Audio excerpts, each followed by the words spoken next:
Bonjour, je suis Tania Corsac, formatrice du programme Soigner autrement. Je suis anthropologue. L'anthropologie est une méthodologie de recherche qui a pour but de s'intéresser au savoir-faire et au savoir-être de cultures différentes. J'ai commencé en voulant être médecin de campagne.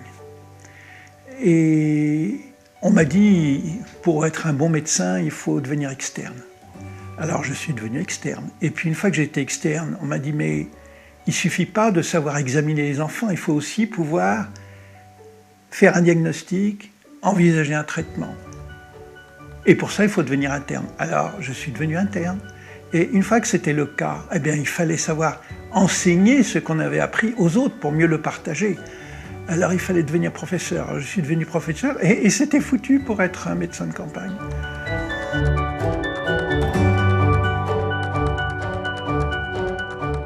J'ai eu l'occasion, avec Olivier Dulac, d'initier un projet qui s'appelle le projet Capable et qui a pour objet d'accompagner des familles confrontées à l'handicap de leurs enfants et d'accompagner des équipes de soignants qui se trouvent en situation de souffrance quand elles doivent annoncer un diagnostic et accompagner des familles. Le projet Capable est un programme ambitieux puisque nous avons mené plusieurs études qualitatives à la fois centrées sur le proche aidant, confronté au diagnostic sévère et chronique de son enfant, sur des équipes de soignants qui sont en souffrance parce que la technicité n'est pas une réponse à toutes les situations. Et au travers de ce projet Capable, nous avons compris qu'il est nécessaire de construire un pont de communication qui permet de trier ce qui est technique lié à la maladie et ce qui est, on peut dire, émotionnel, psychologique, lié au devenir d'une famille. Initialement, le travail qu'on a fait avec Tania avait pour but de mieux comprendre les parents, de mieux comprendre la façon dont ils réagissaient à l'annonce du diagnostic, au drame qu'ils vivaient au jour le jour, etc. Mais petit à petit, on s'est rendu compte à quel point on est dans une situation terriblement mal à l'aise quand il s'agit à son tour d'annoncer. Là, il y a une souffrance du médecin qui doit être prise en compte et on a besoin de l'aider. Donc c'est le travail qui est actuellement en cours pour essayer d'affiner cette approche de l'annonce du diagnostic et de l'explication de ce qui va être et de la façon dont on va pouvoir accompagner l'enfant. Le soignant et le proche aidant doivent apprendre à se parler. Et nous pensons qu'au travers du projet Capable, nous avons développé des outils simples, concrets, qui sont susceptibles d'encourager le soignant et le proche aidant à dialoguer.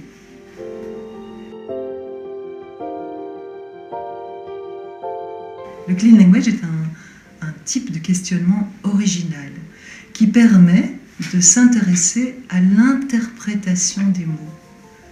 Les mots que nous utilisons parfois désignent des choses concrètes, mais elles désignent aussi, et souvent en même temps, des expériences subjectives, profondes. Et donc, lorsque nous parlons, nous ne faisons pas nécessairement le tri entre ce que nous voulons désigner et ce que nous voulons exprimer comme ressenti, comme émotion. Le clean language permet de faire le tri entre ces deux langages. À quel moment est-ce qu'il est nécessaire de vraiment se centrer sur la maladie, sur la gestion des symptômes, sur les limitations qu'elle impose, et à quel moment il est nécessaire de pouvoir se tourner vers son projet de vie, sa manière d'intégrer une épreuve et de construire son devenir. Quand un soignant s'approprie le clean language et les outils d'intégration qui ont été développés au travers du projet Capable, le soignant peut en fait accompagner à la fois la maladie et le projet d'une famille.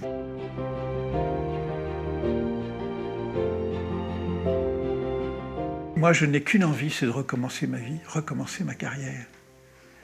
Et je pense que si je pouvais faire ça,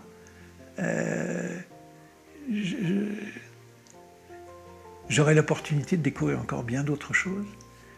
Mais je partirais au moins, je n'aurais pas cette angoisse terrible que j'ai connue quand j'étais gamin, de ne pas savoir comment aborder les parents, comment leur parler, comment les écouter. J'étais transi de peur et je pense que je n'étais pas tout seul. Nous avons acquis une compréhension profonde du vécu des soignants et du vécu des proches aidants face à la maladie sévère et chronique. Et aujourd'hui, il est temps de proposer une simplification de ces outils pour que les médecins, suite à la crise sanitaire, bénéficient de tout ce que nous avons appris. Donc les soignants ont besoin d'être soutenus dans leur savoir-faire et leur savoir-être. Ils font un métier difficile. La crise sanitaire n'a pas amélioré les choses. Les équipes ont besoin d'être ressoudées. Les soignants ont besoin d'être entendus. Ils ont besoin d'être soutenus, appréciés.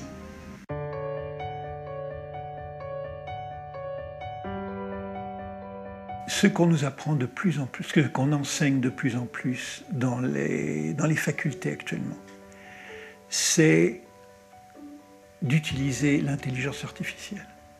C'est-à-dire que on va recueillir les données, on va faire une liste des symptômes, une liste des signes, qui sont les résultats de l'examen clinique, et puis des examens complémentaires. Et à la suite de ça, on va entrer dans l'ordinateur ou regarder dans les livres et trouver quels sont les diagnostics possibles. Ceci est un non-sens total. C'est un non-sens total parce qu'on ne peut faire que les diagnostics des maladies déjà connues. Comment est-ce qu'on pourrait imaginer une nouvelle maladie?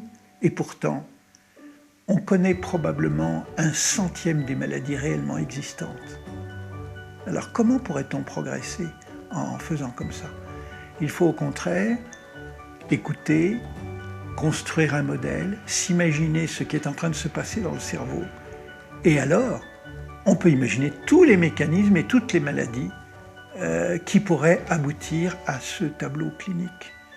Et bien entendu, radiologique, biochimique, etc. C'est ça qu'il faut apprendre aux gens. Apprendre à raisonner, apprendre à réfléchir, apprendre à projeter sur le malade le fonctionnement normal pour chercher en quoi c'est différent.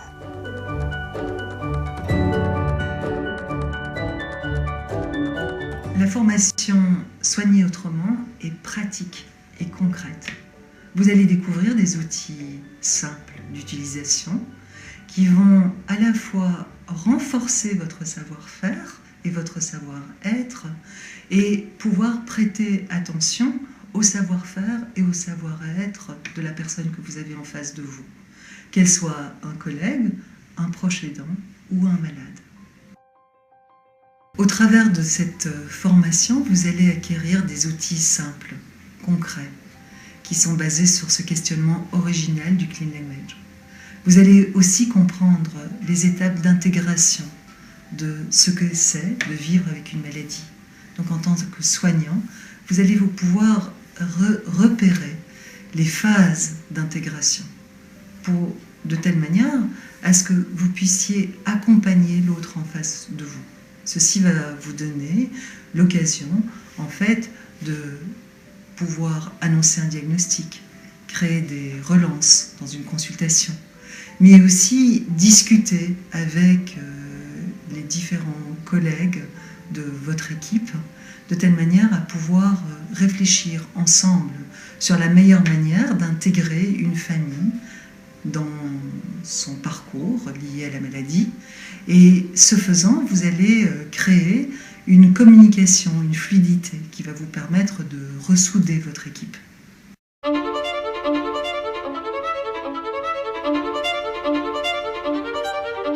Soigner autrement, c'est un programme simple d'acquisition et qui se veut pratique. Une façon de soigner autrement. À l'écoute, toujours à l'écoute. Et pour cela, il faut qu'on aide les patients à parler.